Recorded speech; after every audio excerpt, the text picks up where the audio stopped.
Bom, a primeira coisa em relação ao termo, né? Lesão renal aguda, injúria renal aguda.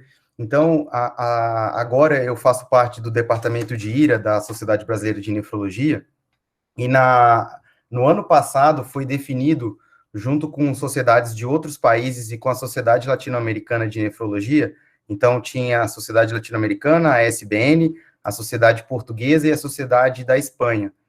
E algo que foi pesado é que o termo IRA, esse acrônimo IRA, todo mundo conhece, tem um peso muito forte. E a palavra lesão, ela talvez não englobe o que a gente conhece hoje pela a injúria renal subclínica, que é detectada com novos biomarcadores, nos quais, às vezes, você não tem, de fato, lesão celular. Você tem um estresse celular com a liberação de alguns biomarcadores, então, talvez o termo lesão não englobe isso. E aí, o que vai ser postulado é que o termo que todos nós deveremos adotar seria injúria renal aguda. Isso não é uma coisa impositiva, nem arbitrária, mas é interessante que nós tenhamos a mesma nomenclatura, e o CADIGO também vai nesse sentido, né, para todos os cientistas falarem a mesma língua. E aí a Tainá começou a falar de transplante, eu lembrei de uma coisa também, um termo que nós usamos no transplante, que é o disfunção aguda do enxerto. Na verdade, a gente tinha que chamar de IRA, e classificar como IRA estágio 1, estágio 2 e estágio 3. Isso uniformiza, né, a nossa comunicação, e faz diferença. Você tem um paciente com uma IRA estágio 1 ou uma IRA estágio 3, a magnitude do insulto é muito diferente.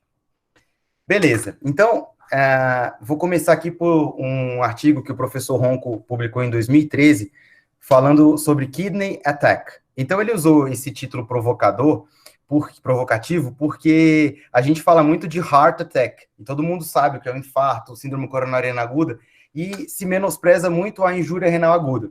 Então, assim, obviamente, esse termo não pegou. A gente não fala que um paciente teve um ataque renal, um ataque do rim, alguma coisa assim. Mas era justamente para chamar atenção para os paralelos que existem entre a injúria renal aguda e a síndrome coronariana aguda.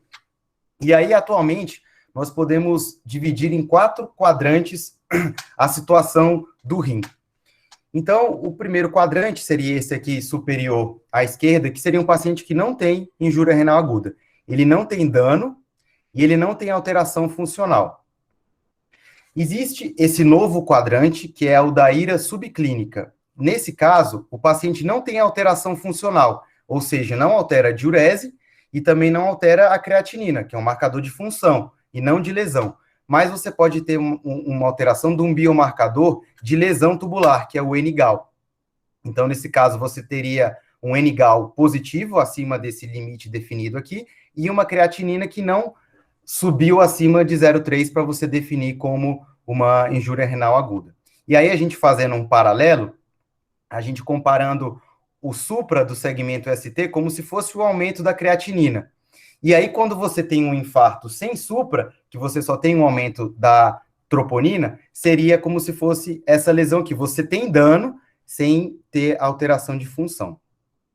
Existe também esse outro quadrante aqui, inferior à esquerda, que seria uma IRA funcional.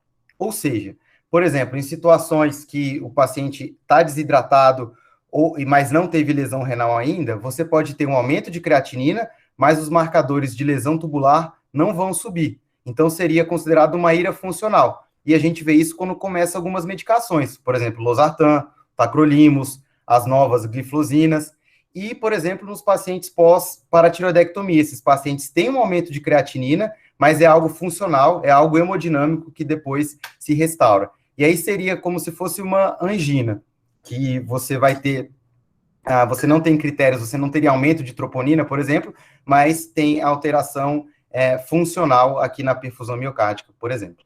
E aí, finalmente, a IRA que a gente conhece, que aí seria como se fosse o AM com supra, ele preenche tudo, tem aumento de troponina, tem supra, e nessa IRA aqui a gente teria uma alteração de lesão, ou seja, esse marcador de lesão NGAL acima de 150, e você também teria um aumento de creatinina acima de 0,3. E aí, isso foi publicado no JAMA, no ano passado, que é a nova definição de IRA proposta. Ou seja, a gente estava acostumado com aquela definição de estágio 1, 2 e 3.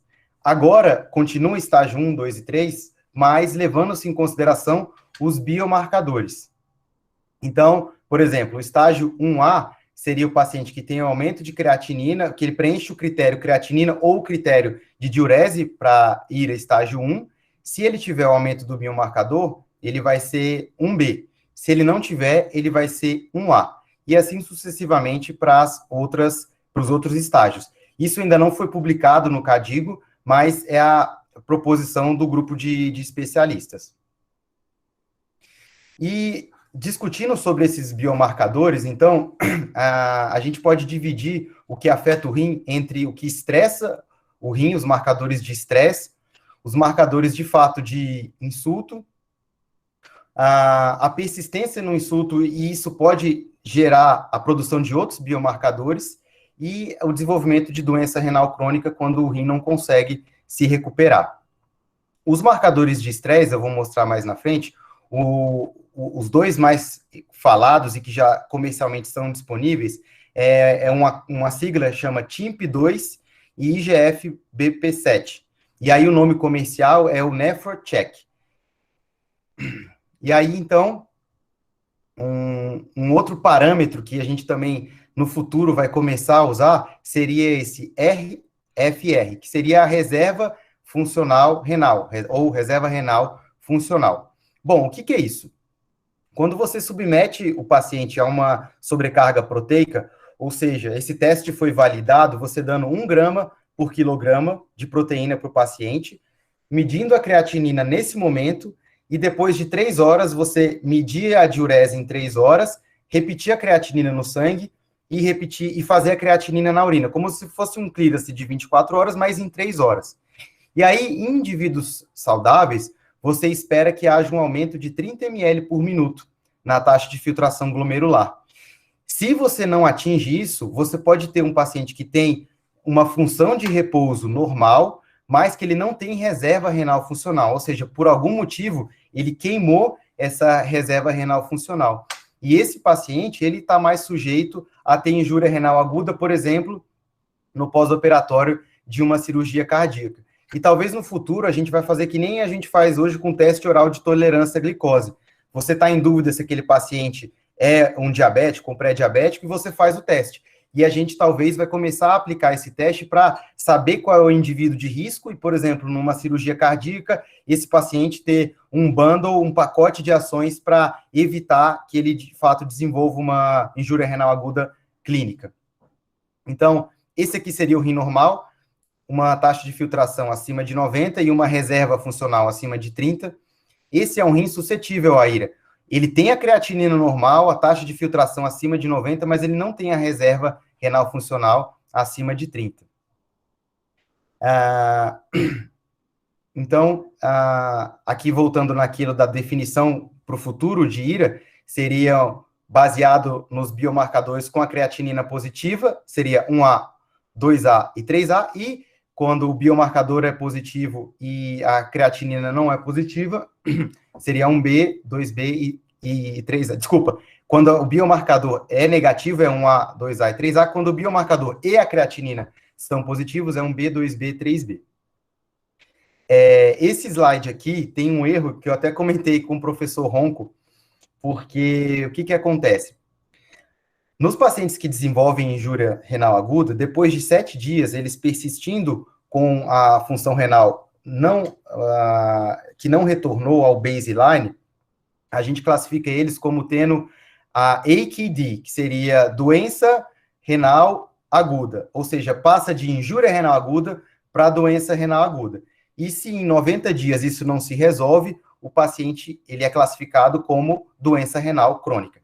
Aqui, no artigo que eles publicaram agora em março, devia ser AKD e não AKI, que seria um insulto persistente de uma IRA que ainda não chegou em 90 dias. Então, é interessante também, naquele paciente está internado, teve uma IRA de qualquer etiologia, se ele não recuperou a função renal basal ainda, a gente pode colocar lá no nosso prontuário, quando for descrever esse paciente, que ele está com um quadro de doença renal aguda.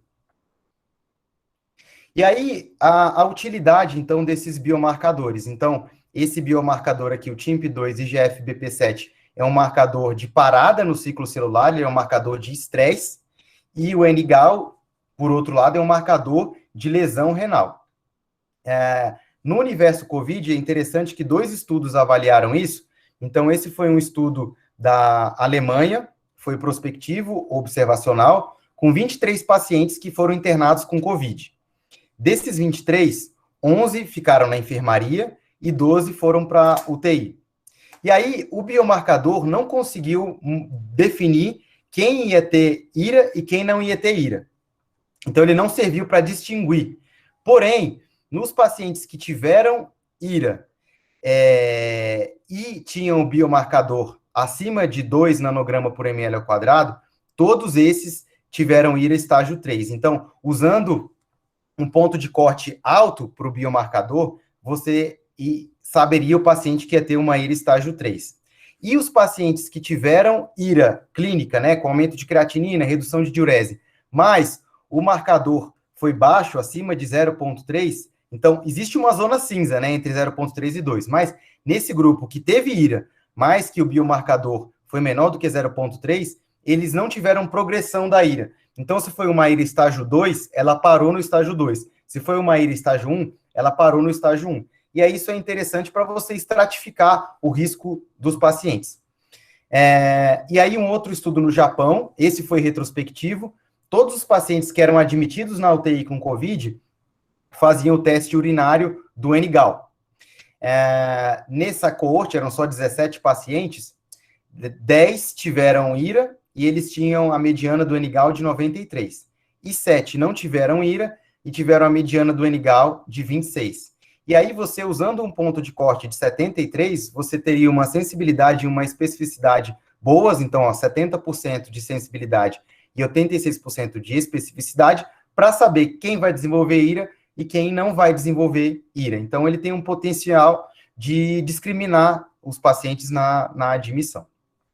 Bom, agora vou mudar e vou começar a falar sobre balanço hídrico.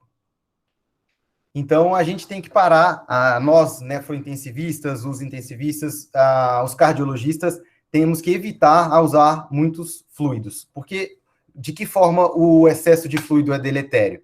Então, o edema cerebral pode piorar a cognição, causar estado confusional agudo, você pode sobrecarregar o coração, causar uma síndrome cardiorrenal tipo 1 por congestão, tipo 3 por congestão, quando você tem uma injúria renal que leva a uma injúria cardíaca. Você pode ter congestão pulmonar, piora nas trocas gasosas, congestão hepática, colestase intrahepática congestiva, pode ter edema de alças, pode ter translocação bacteriana por acúmulo de fluidos, lesão de pele, uma maior susceptibilidade às lesões de pressões. Então, são vários mecanismos que o acúmulo de fluidos propicia lesões.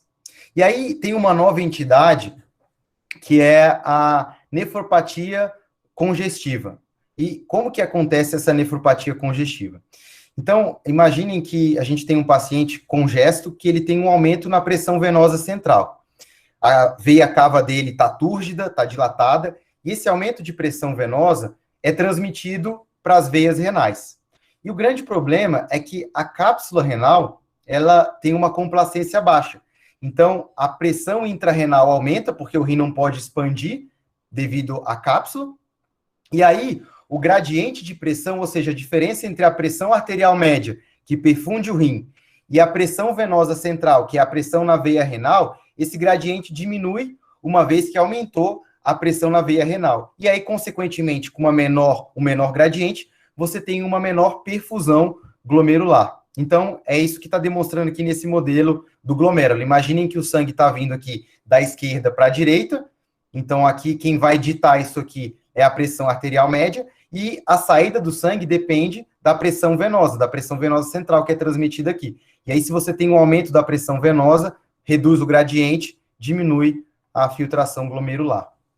E aí, alguns estudos avaliaram o potencial deletério do acúmulo de fluidos. Então, esse foi um estudo com 18 mil pacientes, foi uma análise retrospectiva, e para tentar colocar os grupos em equipoase, em equilíbrio, foi feita uma estratégia estatística que é o propensity matching, mas de fato foi um estudo retrospectivo, não foi prospectivo. E aí eram pacientes admitidos na UTI e eles foram divididos em 3 grupos baseado no acúmulo de fluidos. Então, um grupo eram os pacientes que depois de 7 dias, depois de 3 e 7 dias, eles não tinham acúmulo, eles não tinham balanço positivo. Um outro grupo de pacientes que tinham balanço positivo, mas até 5% do peso seco, do peso que era antes da internação desse paciente. E um outro grupo, o terceiro grupo aqui, que tinha um balanço hídrico acima de 5% do peso seco daqueles pacientes. Então, isso era uma UTI, eram dados de UTI geral.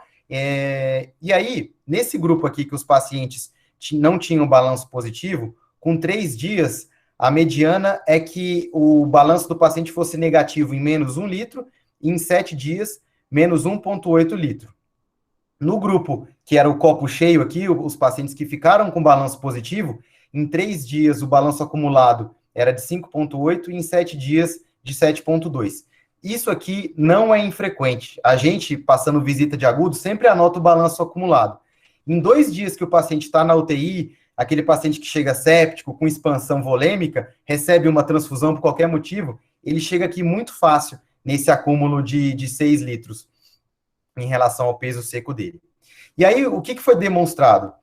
Os pacientes que tinham, então, um acúmulo de líquido acima do que 5% tiveram mais IRA, tiveram mais oligúria, apesar de estarem mais acima do peso, tiveram um tempo maior de internação hospitalar, maior mortalidade e maior necessidade de diálise. E aí, esse efeito deletério do acúmulo de fluido na primeira semana, ele se transmite ao longo de 1 ano de segmento desses pacientes. Então, aqui nesse gráfico, no eixo X, a gente tem o tempo em dias depois da admissão, e aqui no eixo Y, a mortalidade. E aí, essa curva aqui superior é a mortalidade dos pacientes que tiveram um acúmulo maior do que 5%, e essas duas outras curvas aqui, a mortalidade dos que tiveram um acúmulo menor do que 5%, ou dos que não acumularam. Claro, sempre vem aquela crítica.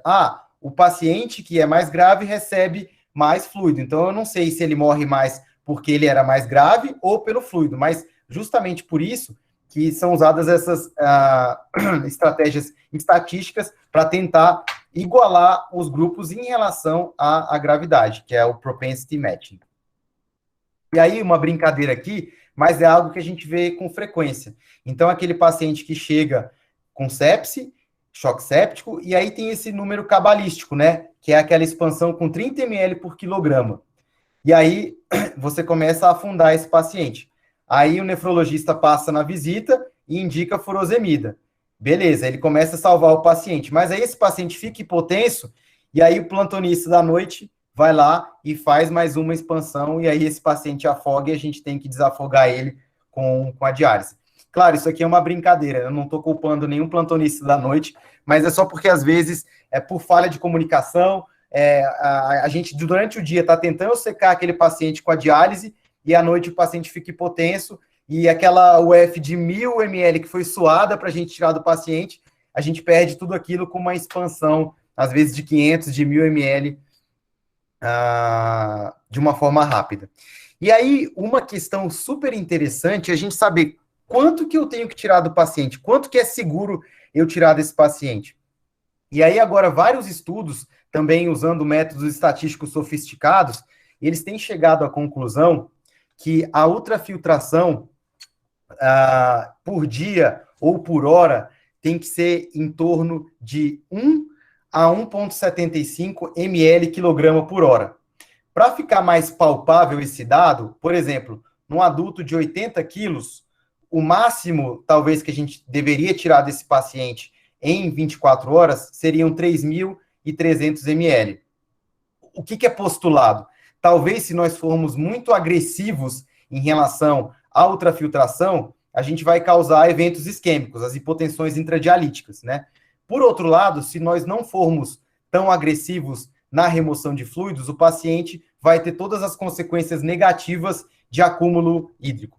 Óbvio, se a gente sabe que por algum motivo esse paciente vai ser expandido, ou vai receber muitos hemoconcentrados, talvez a gente possa passar nisso num dia ou no outro, tá com uma dieta que está aumentando, mas é legal a gente ter isso em mente. A gente não só falar assim, hoje eu vou fazer uma UF de 1.500, uma UF, né, uma ultrafiltração, né?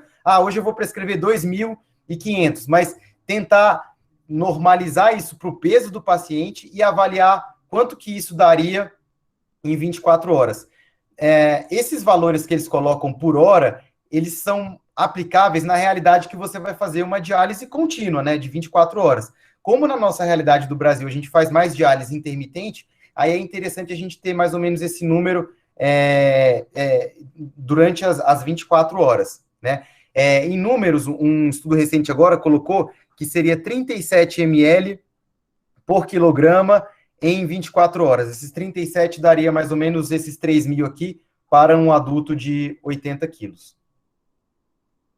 Esse artigo é super interessante, que ele fala das crenças, né, que a gente tem em relação à nefrologia na terapia intensiva. E aí eu vou pontuar alguns que são os que eu achei mais interessantes. Então, uma declaração recente aqui do Fauci, ele calou a boca aqui do Trump, de a gente parar de espalhar fake news em relação à IRA. E a gente sabe que na terapia intensiva tem muitas fake news rolando aí com a IRA. Primeira fake news aqui é que a necrose tubular aguda, a NTA, é o achado histopatológico mais comum na IRA. E, de fato, não é. Quando rins de pacientes com IRA são biopsiados, é raro você encontrar NTA, você vê focos de NTA.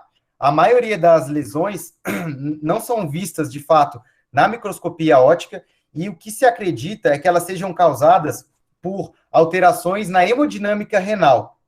Então, o sangue, em vez de fazer o caminho normal de perfundir o glomérulo, ele faz um shunt. Ele sai como se fosse da arteríola aferente e um outro vaso é aberto e ele passa direto, por exemplo, para a arteríola eferente, sem de fato passar pelo glomérulo. No passado, a gente usava os termos como intercambiáveis, né? Falava IRA ou NTA, era igual, e são coisas diferentes. Uma outra fake news é que na sepse, o principal insulto renal é devido à baixa de perfusão, e não é. Tem modelos animais com animais grandes, tipo ovelhas, modelos lá do Belomo, na Austrália, mostrando que na IRA séptica, de fato, aumenta a perfusão renal em até 50%. Mas a taxa de filtração glomerular reduz, talvez pelo mecanismo de shunting, que foi isso que eu falei, de você pular, você fazer um bypass do glomérulo na microperfusão renal. E aí é interessante, porque isso bate com você não ter muito achado de NTA na IRA. Uma outra fake news seria em relação a você sempre fazer uma prova de volume em pacientes com oligúria. Bom, então imagina aquele paciente que ele está 15 litros acima do peso seco dele, ele começa a ficar oligúrico, ele está nitidamente congesto. Não faz sentido você fazer uma expansão com 500 ml de soro para ver o que vai acontecer. Vai só piorar, porque você vai aumentar a pressão venosa central, você vai ter essa transmissão de pressão para as veias renais, você vai piorar a nefropatia congestiva, que é o que provavelmente ele tem. Então, essa coisa de paciente ficou oligúrico, fazer 500 ml, 1.000 ml de soro, não é por aí. Um outro conceito que eu acho muito interessante é que a gente não tem um parâmetro de qual deve ser a pressão arterial média num paciente com IRA. O valor que a gente usa na terapia intensiva geralmente são esses 65 milímetros de mercúrio de pressão arterial média, mas um conceito que tem surgido é que no futuro nós vamos ter um valor de pressão de perfusão renal, que seria a perfusão diastólica renal. Qual que seria esse valor? Seria a pressão de perfusão diastólica, o sangue que está chegando no rim, menos a pressão venosa central. Então, esse gradiente, da mesma forma que a gente avalia um paciente com hipertensão intracraniana, então aqui fazendo um paralelo, como se a calota craniana fosse a cápsula renal, para você ver se o encéfalo tem uma perfusão adequada, você faz a diferença entre a pressão intracraniana e a pressão arterial média. talvez no futuro a gente vai fazer isso. Fazer a diferença entre a pressão venosa central e a pressão arterial média e ter alvos aí para saber a perfusão renal. Uma outra crença que não é verdadeira é que quando o paciente tem um retorno da creatinina ao baseline, automaticamente ele recuperou totalmente a função renal. Isso não é verdade. Por quê? O paciente pode ter perdido a reserva renal funcional e no transplante a gente vê muito isso. Os pacientes transplantados não têm reserva renal funcional. Qualquer pequeno insulto causa um aumento de creatinina que aí às vezes volta ao basal, mas a gente não pode falar que porque a creatinina voltou ao basal, você não teve perda de reserva renal funcional. Você talvez teria que fazer aquele teste, dar 1 grama por quilograma de proteína, e em 3 horas fazer o clearance e ver quanto que aumentou a filtração desse paciente. E um outro motivo que a creatinina volta ao basal, mas não necessariamente quer dizer que houve recuperação, é porque os pacientes na terapia intensiva, eles ficam sarcopênicos, então eles perdem massa muscular e perdem o mecanismo de gerar a creatinina. Uma outra fake news é que quando você aumenta o fluxo de sangue durante uma terapia dialítica, isso causa a instabilização do paciente. Esse conceito é talvez o mais difundido e ele é fake news por quê? Bom, a diálise, eu vou mostrar aqui nessa imagem, ela é um circuito fechado. E aqui, nessa imagem representando o sistema circulatório, a gente tem o compartimento arterial, que é um compartimento de alta resistência e baixa complacência, então só 20% do volume sanguíneo corpóreo total ficam no compartimento arterial, que perfunde os órgãos, obviamente, e 80% do nosso sangue fica no compartimento venoso, que tem baixa resistência e alta complacência. Quando a gente dialisa, a gente está tirando o sangue daqui e devolvendo o sangue aqui. E imaginem, por exemplo, que eu tenho um paciente com fluxo de sangue de 150, e aí eu aumento isso para 200. Se esse paciente instabilizou, não foi por causa disso, porque vejam só, esse aumento de 50 ml por minuto no fluxo de sangue, ele representa só 1% do débito cardíaco, que aqui no caso são, por exemplo, 5.000 ml por minuto. E o que de fato causa a instabilização do paciente são duas coisas. A primeira é a ultrafiltração. Então é isso que de fato causa a instabilidade. E a outra causa é que quando a gente dialisa, a gente reduz a osmolaridade do sangue que é dialisado.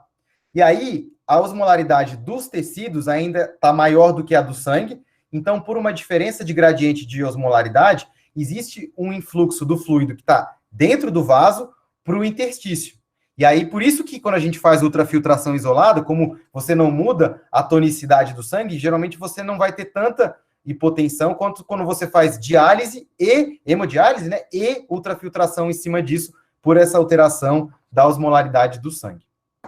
E o último fake news aqui que eu gostaria de falar é que quando que você para a diálise? Então, tem umas estratégias de suspender o suporte dialítico que seria assim, o paciente está lá, já está sem vasopressor, mas ele está anúrico. Aí você para um dia e vê o que vai acontecer. Ou até para um dia, dá volume e dá diurético. Isso não faz sentido. Porque se aquele paciente está anúrico ou oligúrico, você parar um dia de diálise, ele vai acumular para o dia seguinte 2 ou 3 litros. E aí ele já pode começar a ter um insulto de nefropatia congestiva. Então, o que você deve fazer? Vai dialisando o seu paciente diariamente, se for o caso, e quando ele começa a abrir a diurese, ou seja, 400 ml espontaneamente ou 800 a 1.000 ml com estímulo diurético, aí nesse ponto você considera fazer uma pausa dialítica e ver qual vai ser a resposta. Então, essa história de parar a diálise, fazer volume e fazer diurético não é o mais adequado. Esse fake news que eu vou falar agora, ele não estava no artigo, mas é porque recentemente eu tive uma conversa com um colega intensivista sobre isso. Então, existe uma dúvida, ou ao menos existia, aonde deve ficar a ponta do seu catéter de hemodiálise, quando é um catéter central. Essa ponta deve ficar dentro do átrio ou essa ponta deve ficar na transição cava-átrio? Então, esse estudo aqui, publicado em 2012, ele avaliou isso.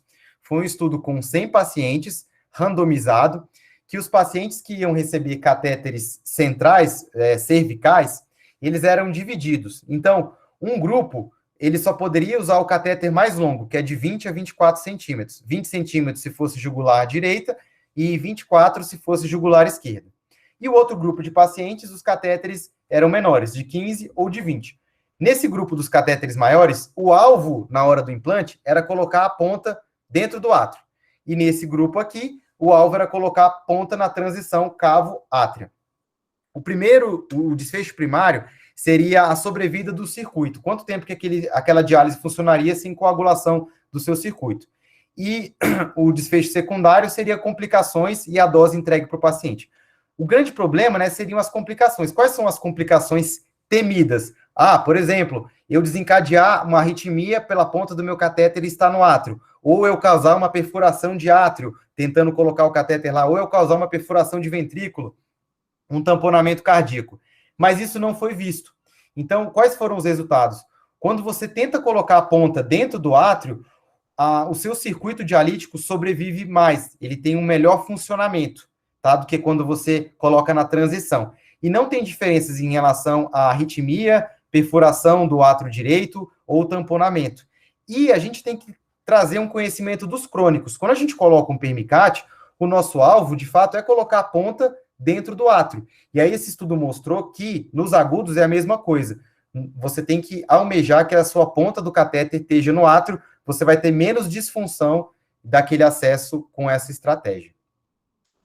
Bom, agora eu vou mudar o foco mais uma vez, agora eu vou falar da recuperação renal. Então, vamos voltar aqui para o básico da biologia celular. No ciclo celular normal, depois da fase de divisão celular, nós temos a fase G1 do ciclo celular, depois nós temos a fase de síntese do DNA, a gente tem a fase G2, que é o preparo para a divisão celular, e a fase, de fato, de divisão celular. Então, de uma célula, você gera 2 clones idênticos, né? E existe um outro tipo de ciclo celular, que chama endociclo, no qual a célula passa pela fase G1, que é a fase do funcionamento habitual dela. Por algum motivo, ela sintetiza o DNA, ela duplica o seu código genético e ela não se divide. Então, ela fica uma célula maior, com mais material genético, maior potencial de transcrição proteica, sem necessariamente se dividir. Então, guardem isso. A divisão celular normal e o endociclo. Quando nós temos a injúria renal aguda, o que habitualmente acontece é que você tem morte celular, aqui é a representação do túbulo, você tem morte de algumas células, você tem poucas células com capacidade de regeneração, que vão passar por mitose e, de fato, gerar uma recuperação plena, e a maior parte das células, elas passam por um endociclo, elas não se dividem. E aí, elas se hipertrofiam, elas não se regeneram. E é isso que vai levar ao desenvolvimento, após a ira, da doença renal crônica. Então, a gente achava que o principal mecanismo de recuperação da função renal fosse a mitose. Então, você ter vários clones de uma célula precursora que tivesse essa habilidade de se dividir. Mas o que de fato nós temos, e isso não é o ideal, nós temos o endociclo. As células remanescentes, elas se hipertrofiam, mas elas não conseguem desempenhar o mesmo papel das outras células que foram perdidas. E de uma forma muito elegante, isso foi mostrado num modelo humano, foram homens que tiveram ira, e um mês após o episódio de ira, eles foram biopsiados. Por que foram homens? Porque eles usaram um probe para rastrear o cromossoma Y. E aí, eles viram que nas células tubulares, então, essa setinha aqui tá apontando para o cromossoma Y que está nessa cor destacada. Então, as células tubulares, agora, elas tinham 2 cromossomas Y. Algumas não, algumas tinham um só, mas várias células tubulares tinham 2 cromossomas Y. Ou seja, o que aconteceu?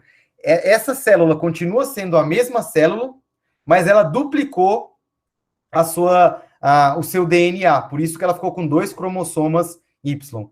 Então, é muito interessante esse conceito. E aí, então, dividindo aqui os mitos e fatos em relação à ira, um mito é que a ira é uma doença reversível. Na verdade, o que se entende hoje é que toda ira causa uma sequela. Então, o correto é dizer que, na verdade, a IRA é irreversível, uma doença irreversível.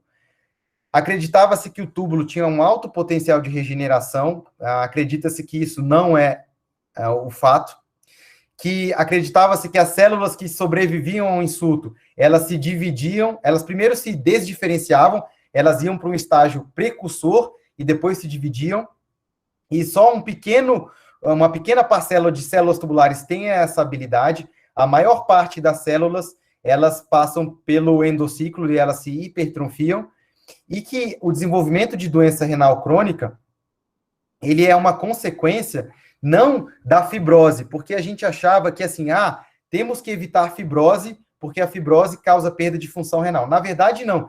Nós teríamos que ter mecanismos que estimulassem a regeneração, porque quando você não tem regeneração, aí acontece a fibrose. Então, a fibrose, ela não é a causa do desenvolvimento da doença renal crônica, ela é a consequência da falta de regeneração celular. Então, eu acho esse conceito bem interessante, assim, de a fibrose não ser a causa, ela apenas é a consequência de um problema na regeneração. Falando mais, então, um pouco sobre fake news, na parte final aqui da aula, vamos falar dos fake news sobre a furosemida, sobre os diuréticos de alça. Bom, um mito é que você usar furosemida, isso vai melhorar a função renal. A furosemida, ela não se relaciona com a filtração glomerular, ela só altera a atividade das células tubulares, então ela não se relaciona com a função renal. Existia uma polêmica se a infusão contínua fosse diferente da infusão em bolos, e de fato não tem diferença. Então, você fazer a mesma dose em bolos ou infusão contínua é equivalente em relação ao efeito diurético. Um mito é que se o paciente está com a creatinina subindo, você tem que parar a furosemida. E de fato não, em pacientes com síndrome cardiorrenal, quando você começa a dar furosemida e a creatinina começa a subir, às vezes isso é um bom marcador, que você está secando aquele paciente, você está diminuindo a hemodiluição, então você não deve parar a furosemida se a creatinina estiver subindo, a não ser, obviamente, que o paciente tenha claros sinais de desidratação. A furosemida, de forma nenhuma, é contraindicada na IRA, então mesmo em pacientes dialisando, se ele responde a furosemida, é interessante você manter, porque tudo que ele urinar vai ajudar você na hora da ultrafiltração, que você vai ter que ser menos agressivo e vai ter menos hipotensão intradialítica. Então, a gente tem o hábito e a conduta de manter furosemida, mesmo em pacientes dialíticos, para explorar essa diurese residual. Em relação à ototoxicidade, as doses que causam ototoxicidade são mais de 1 grama por dia, então seriam 50 ampolas. Então, o temor de ototoxicidade pela furosemida, ele não se sustenta. A gente tem que ter mais temor pelos aminoglicosídeos, que a gente usa muito, mas furosemida, não. Rapidamente, eu vou falar sobre o teste de estresse de furosemida.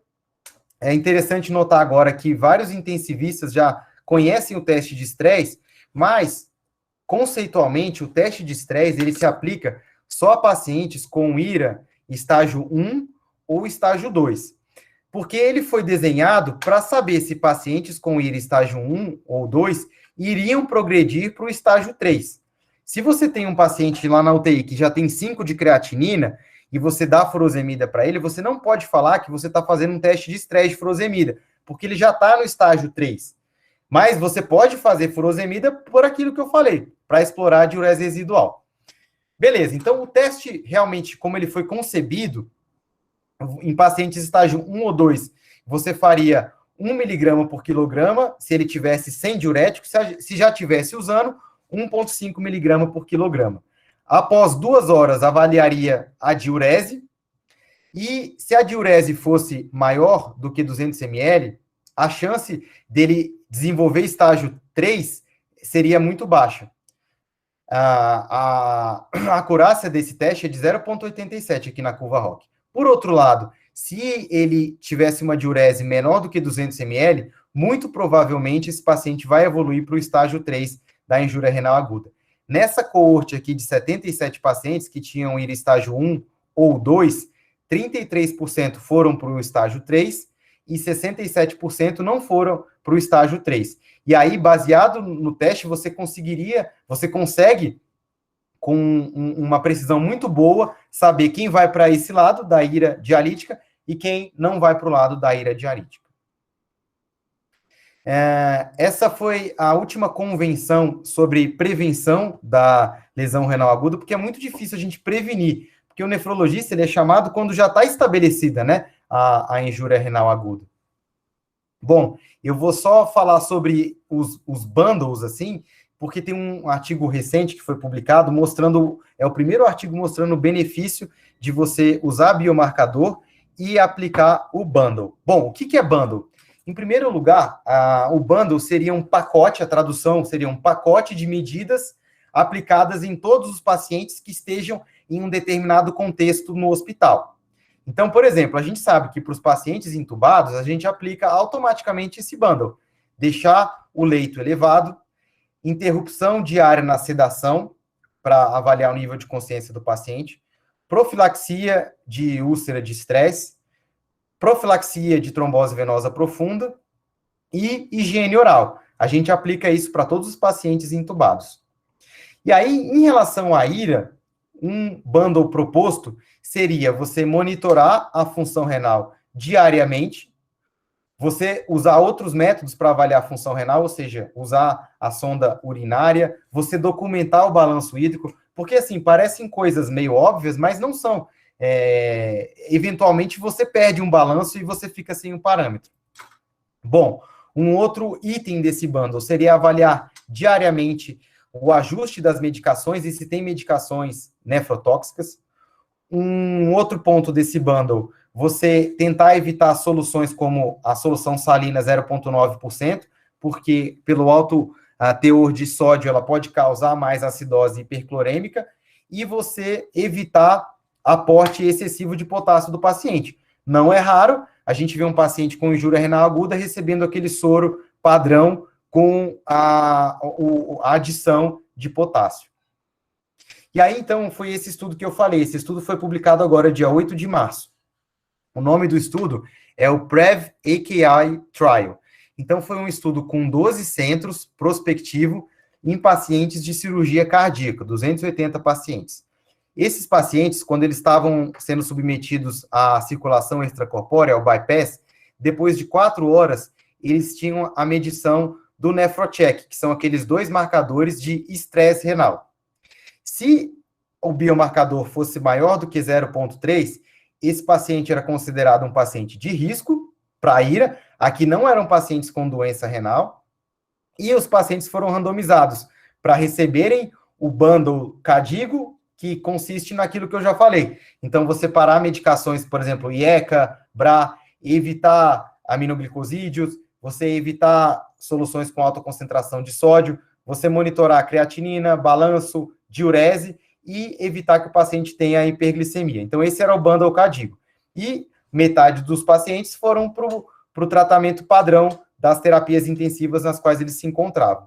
E aí, o que foi demonstrado? Que nos pacientes que você tinha essa bandeira vermelha, essa red flag aqui, pelo aumento do NephroCheck, a adesão ao bundle era de 65%. Então, a equipe de UTI já via esse paciente e cuidava desse paciente com outros olhos.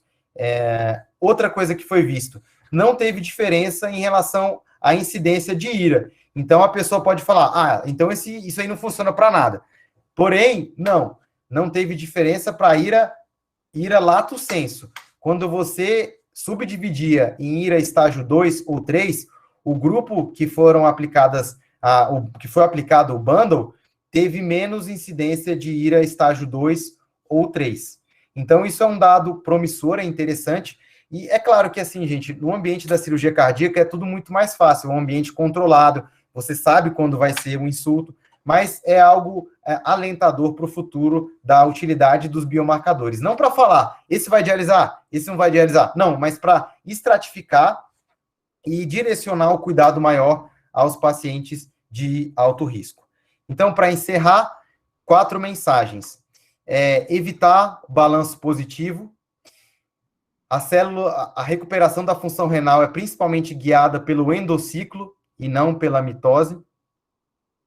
A gente tentar incorporar na nossa rotina o teste de estresse de furosemida e, no futuro, tentar aplicar os bundles, esses pacotes de medidas protetoras e os novos biomarcadores.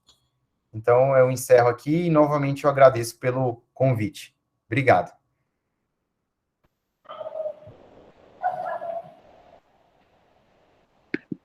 Obrigada, Thiago, pela apresentação excelente. Parabéns. Obrigado. Eu queria agora abrir para ver se alguém da plateia tem alguma pergunta. Estou com a mãozinha levantada. Você pode começar, professora. Boa noite aí a todos, né? Já tinha dado.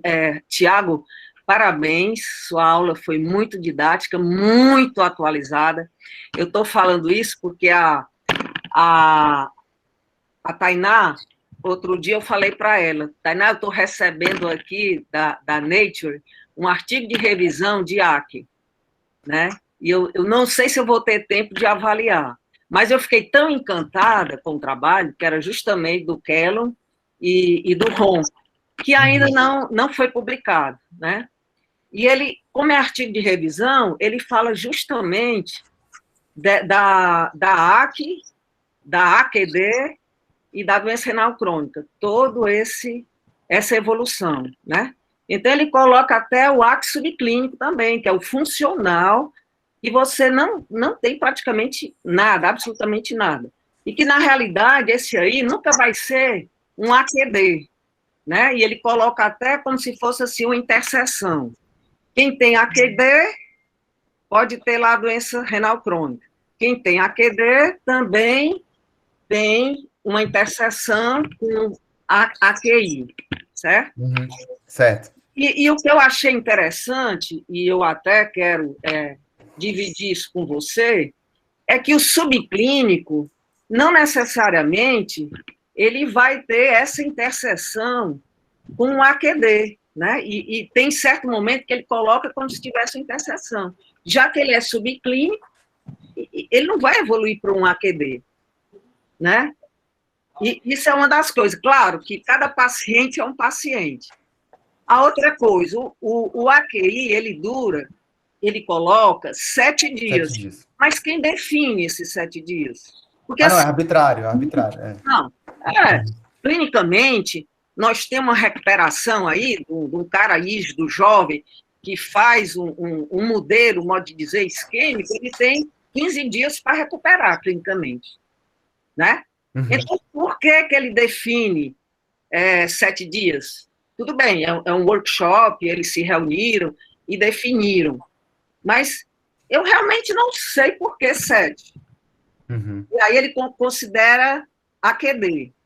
Aí eu te pergunto também, o AQD, que dura até 90 dias, porque a partir dos 90 dias ele é considerado doença renal crônica.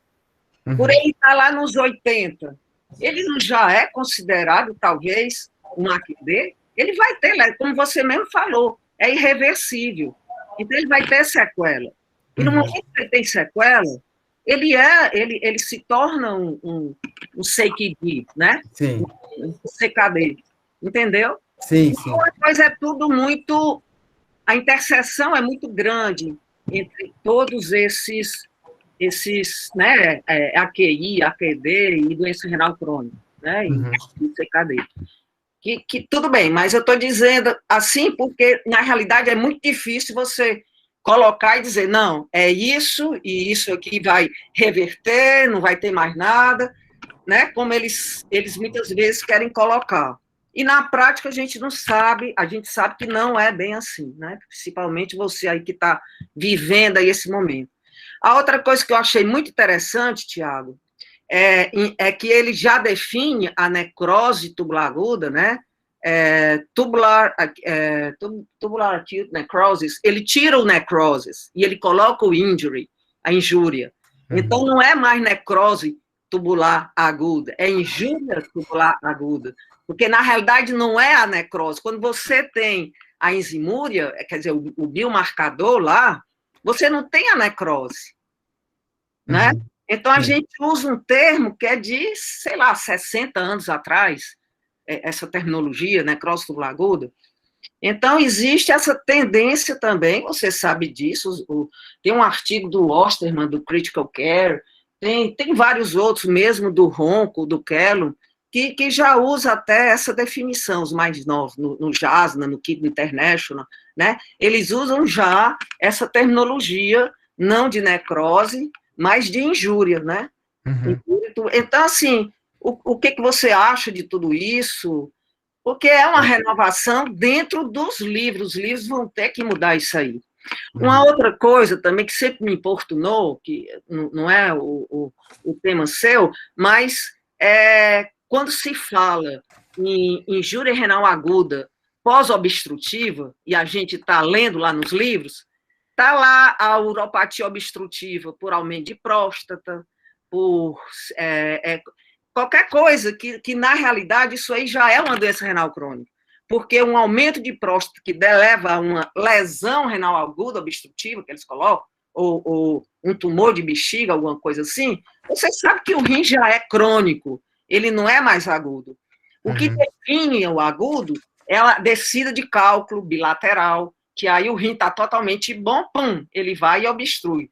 Ou no rim único, que vai e obstrui, né?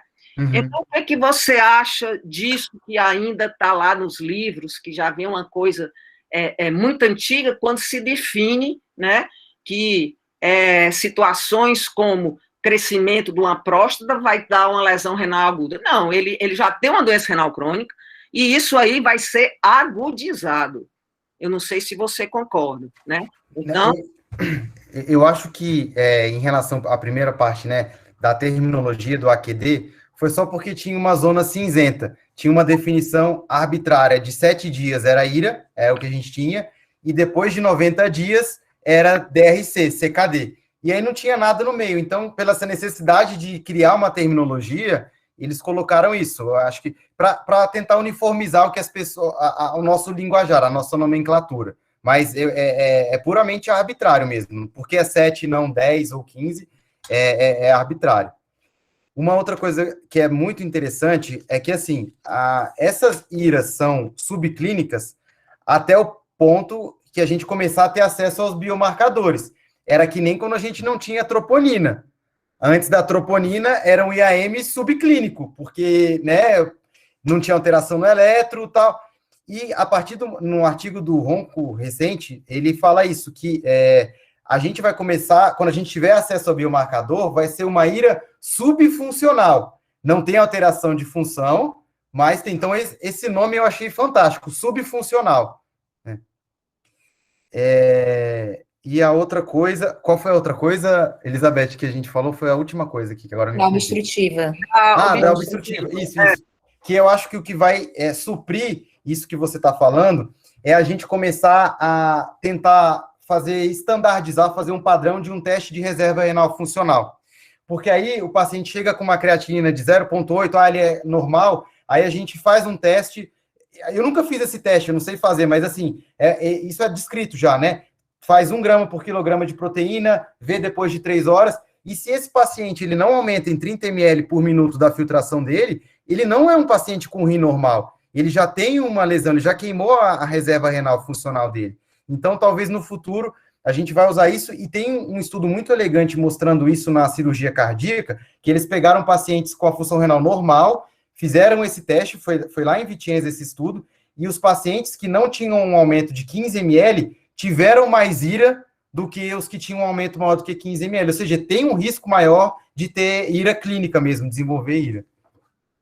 Tiago, quando eu fiz residência lá no Hospital das Clínicas de São Paulo, tinha um pós-graduando que inclusive, da Santa Casa, eu acho que agora ele se aposentou, o Miorim, e a tese dele, de doutorado, foi justamente isso, com reserva funcional. Então, ele pegava o indivíduo, fazia o clearance, comia lá 2 quilos de carne, 2 horas depois, ele media o clearance de novo, e ele media a reserva funcional, né? Entendeu? Então, agora você está me falando, nos agudos, quer dizer, já com a outra face aí mostrando, aqueles que têm uma reserva funcional menor, vão ter um desfecho, né, pior. Quer dizer, é muito... E até no transplante tem um estudo do grupo deles lá também com doadores.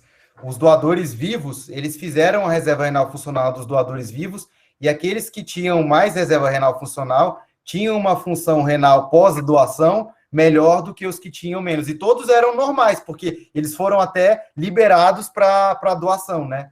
Então, eu acho isso muito interessante, esse conceito. Perfeito. Obrigado, pessoal, desculpe aí, né? Demorei um bocado aí. Tem muita gente o Tassiano, acho que o próximo é o Tassiano, quer fazer uma pergunta.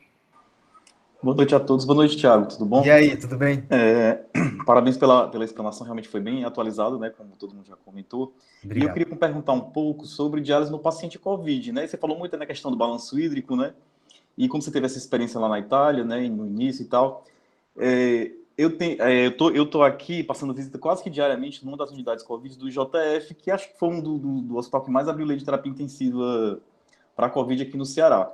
E uma coisa que eu tenho observado aqui, eu não sei se isso é por causa da restrição hídrica, dessa ideia que se propagou de fazer a restrição hídrica do paciente com COVID, mas a gente tem dialisado pacientes com níveis de sódio aqui, né?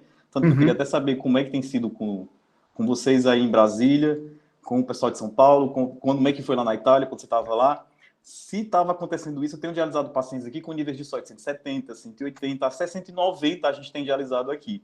E isso me deu um desconforto tão grande, porque, tipo assim, a gente não tem método intermitente lá no JF, a gente tem feito método intermitente não, desculpa, método contínuo, a gente tem feito basicamente método intermitente, e uma grande limitação que a gente tinha era a disponibilidade de máquinas, né? A gente trabalhava com um sistema intermitente de proporção, mas o hospital tinha uma parte que era nova, que foi exatamente onde esses leitos de terapia intensiva novos foram abertos, a gente estava trabalhando lá com o sistema Gênios, nesses leitos novos, e o sistema Gênios, você deve saber que não tem muita capacidade de manipulação do sódio, da solução de diálise, então às vezes a gente se via diante de um paciente com 7 de potássio, alteração eletrocardiográfica, tendo que dialisar de urgência, mas com um sódio de 160 e eu tenho que dialisar com um sódio com um banho de 138. Isso me deixou extremamente confortável, procurei por que esses pacientes tinham sódio alto, e na verdade eu me deparei com uma surpresa de que, na verdade, na fisiopatologia do COVID, da lesão renal e dos distúrbios hidroeletrólogos, eu achei que o COVID tendia mais a provocar uma hiponatremia e não uma hiper, né?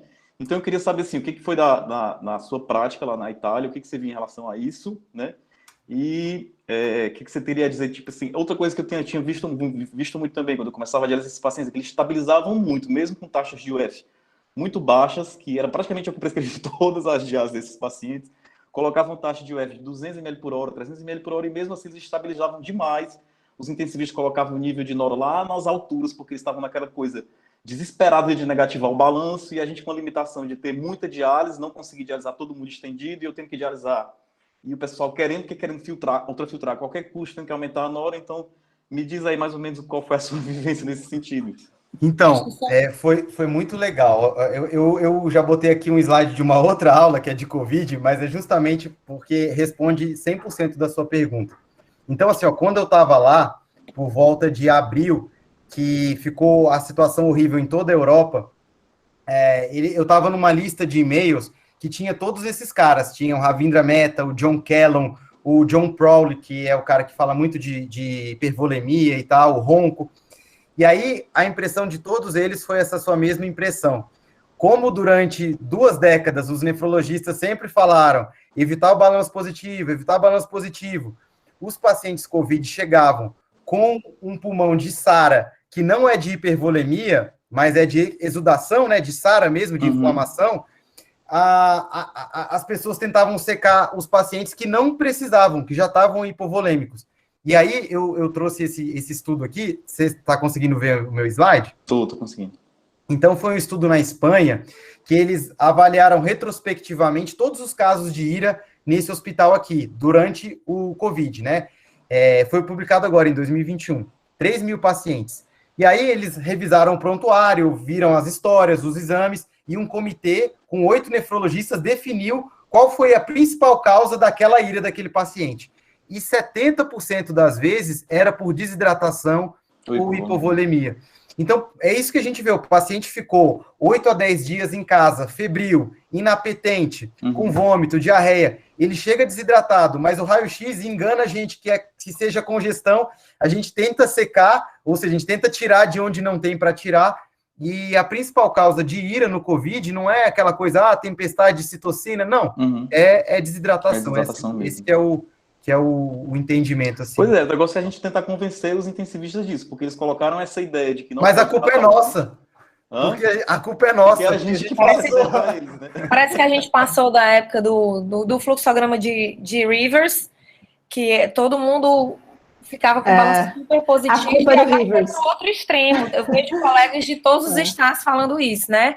Todo mundo com alcalose, ureia nas alturas, por causa do balanço negativo. Que agora o padrão deles é de uma lesão renal aguda pré-renal, pelo menos os que eu tenho visto no Isso, IJF. a Todos maioria. com ureia de 200, 250 e creatina de 2. Eu digo, gente, pelo amor de Deus, isso é uma pré-renal. Como é que eu vou dialisar uma pré-renal? Não, mas a gente precisa dialisar porque precisa secar o paciente que está com balanço positivo. Eu, gente, pelo amor de Deus. É isso mesmo. E os pacientes com hemoglobina de 17. 17, exatamente. Como é que um doente super grave na UTI, tomando droga, tomando sangue, todo dia tá com hemoglobina de 17? Só pode estar desidratado. É isso mesmo. Bom, mas é isso. Ainda bem eu pensei que eu digo, não pode. Eu tô ficando louco e não tô entendendo nada do que tá acontecendo aqui. E fui estudar a ira no COVID, fui estudar sódio no COVID. E o que eu tinha achado em relação à fisiopatologia é que, na verdade, eles tinham uma tendência, pela fisiopatologia da doença, a desenvolver hiponatremia e não hiper, né? E aí foi que eu fiquei mais louco ainda, né? Mas é isso. Beleza. A doutora Paula vai fazer a pergunta dela, que também eu ia acabar perguntando isso, mas como a doutora Paula já colocou aqui mais ou menos isso daí, eu vou acabar passando para ela fazer a pergunta. Doutora Paula. Doutora, está desligado o microfone. O microfone está fechado. Microfone, Paulinho. Ok. Obrigada, Tiago, pela excelente explanação.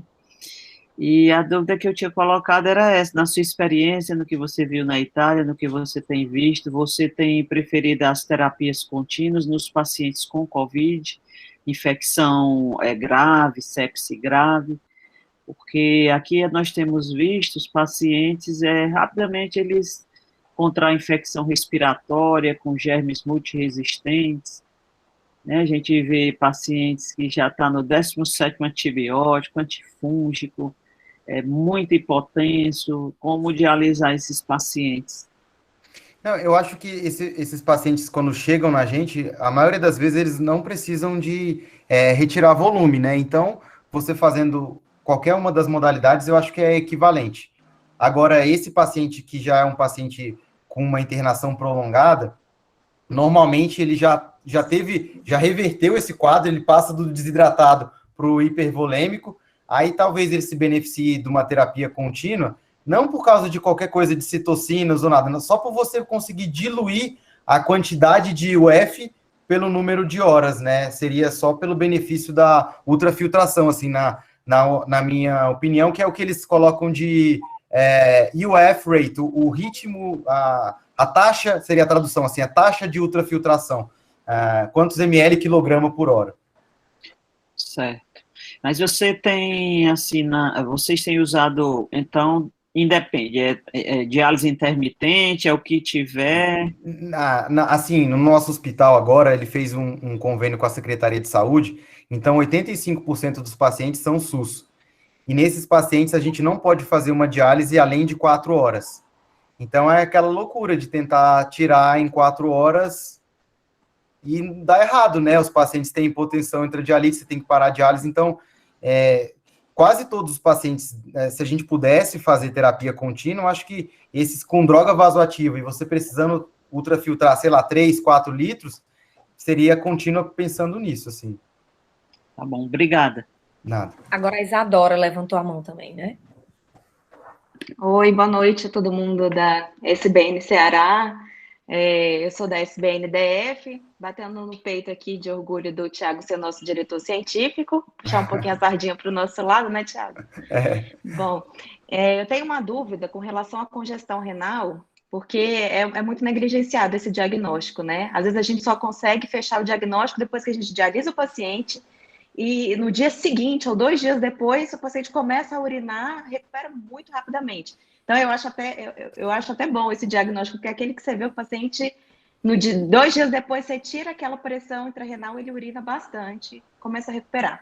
A minha dúvida, na verdade, é questão de anatomia, fisiologia, porque, teoricamente, né, a cápsula ela deveria doer se tivesse distensão, né? Como que a gente explicaria isso, né? Porque é uma doença assintomática e Se tem distensão de cápsula, por que não causa dor, né? Você já parou para pensar? Já tentou descobrir alguma coisa a respeito? Não, eu nunca... Eu já tive IRA por anti-inflamatório quando eu era residente da Tainá, inclusive. Minha creatinina foi para 2,5. E eu descobri porque eu tomei anti-inflamatório e comecei a sentir dor lombar bilateral. Então, a minha cápsula distendeu.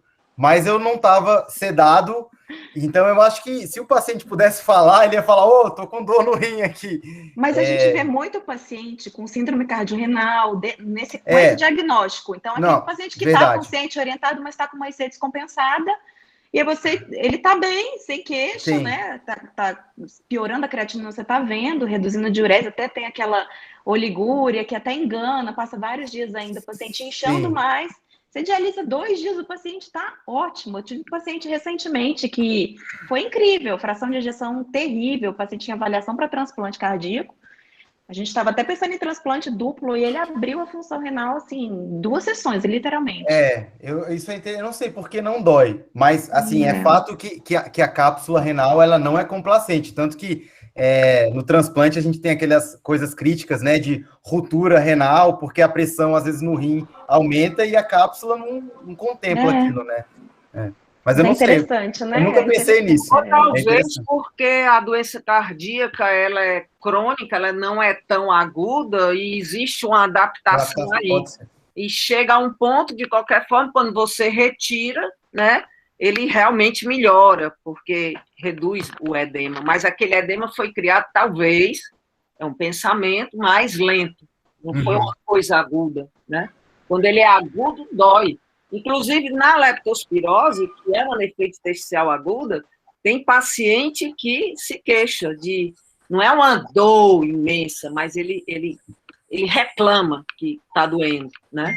Então, qualquer processo que realmente dê um edema, vai dar um pouco de dor, de incômodo, né? Eu acho que é isso. É uma coisa para a gente pensar. Agora.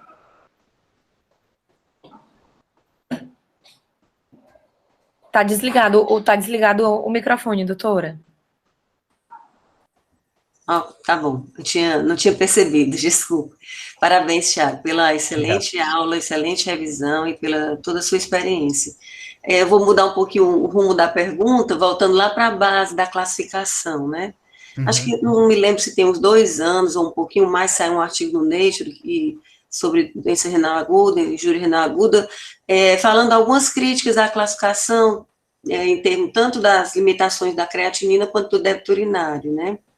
E uma das limitações da creatinina é que ela sofreu o impacto da hiperfiltração, da hiperidratação que muitas vezes o paciente se encontra, né? Então, ela não elevaria como ela deveria elevar, e o paciente podia estar em injúria renal aguda, 1 ou 2, e ainda não ser detectado, porque ela não elevaria pela hiperidratação.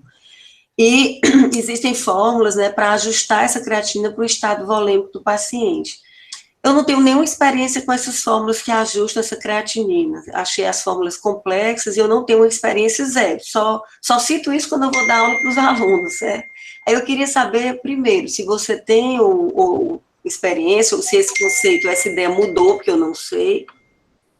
E segundo, em relação ao débito urinário, né, que é esse débito urinário de menor que meio ml quilo-hora, ele não tem uma relação tão grande com mortalidade, com o tempo de hospitalização, e acredita-se que, nesse artigo, ele dizia que acreditava que em breve isso ia mudar, mesmo nos estados mais precoces, para um volume urinário menor que 0,3 ml quilo-hora.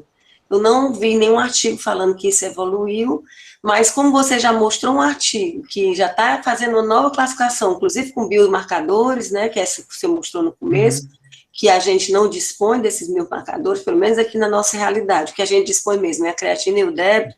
Eu queria saber em relação a esses 2 fatores, se a creatinina você em algum momento já usou essas fórmulas, ou tem visto alguém usar, e se o débito urinário você acredita que vai mudar mais na frente, ou o que é que tem sido comentado sobre isso?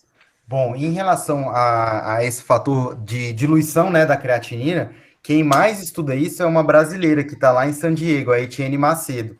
E o estudo dela realmente é bem elegante, que ela fez a correção do valor da creatinina para hemodiluição daquele paciente, E aí a incidência de IRA aumenta muito, né? Porque no paciente hipervolêmico, como você disse, ele está todo diluído. Então, às vezes, a creatinina dele não subiu porque ele está diluído. Mas aplicar isso na prática, eu não conheço ninguém assim que faça. Nem nesses centros, ninguém advoga. Eles sabem que tem isso, mas na prática, no dia a dia, não fazem isso de rotina. E você acha que isso não pegou por quê? Né? Porque era uma coisa tão interessante, que tão lógica, né? E se tem uma fórmula já estabelecida, eu não consigo entender muito porque que tem coisas que você faz um trabalho bem feito, um trabalho bonito, um trabalho lógico, e ele não vai para frente. Mas é porque eu acho que a gente tem muita dificuldade de saber interpretar quanto que o paciente está acima do peso seco dele. Às vezes a gente confia só nas anotações de balanço, aí eu não tenho disponível isso na minha realidade, mas tem locais que tem cama com balança, mas a gente ainda tem muito essa dificuldade de saber de fato assim, quanto que o paciente está pesando, quanto que é de perda insensível, então talvez por isso assim que não deslanchou.